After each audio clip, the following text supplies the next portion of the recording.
عباس عينك عالحشد بجاه العقيلة رعاهم، عدهم عوايل تنتظر جيتهم وملقاهم، بجاه اللي ما تخلف وعد أمك لتحضر بالشديد، من ينتخي عون وسند انشدها عال تفقد ولد.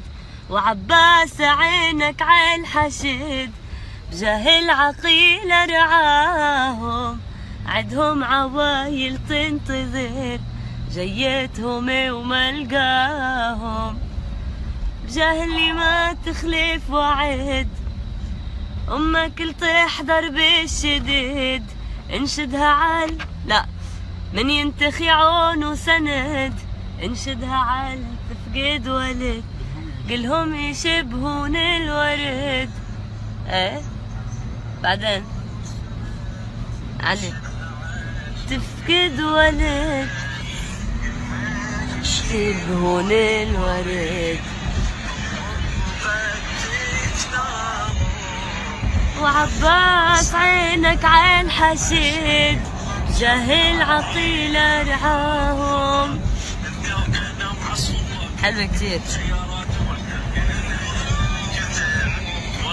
بعدين رجع وقتها وفالن الوعد عباس وحسن عم بحرس جليل صوب كربلاء وقال له كلمات يعني كأنه شكر لابو الفضل العباس، قلت له من قلنا عينك عالحشد ما زلت ويانا عباس يا راعي المجد، حاشا بعسور تنسانا حاشا بعسور تنسانا.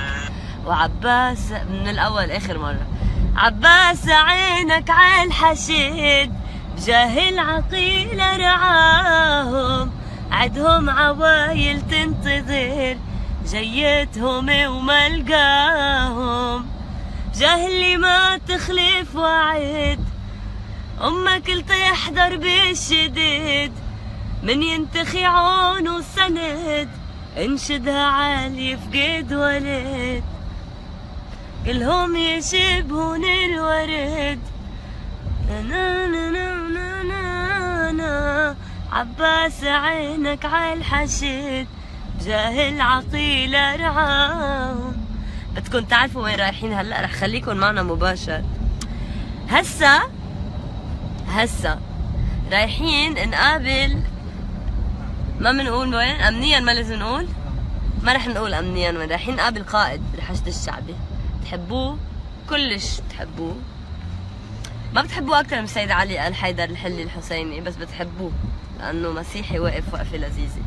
دقائق ونكون معكم في بث مباشر من عندهم.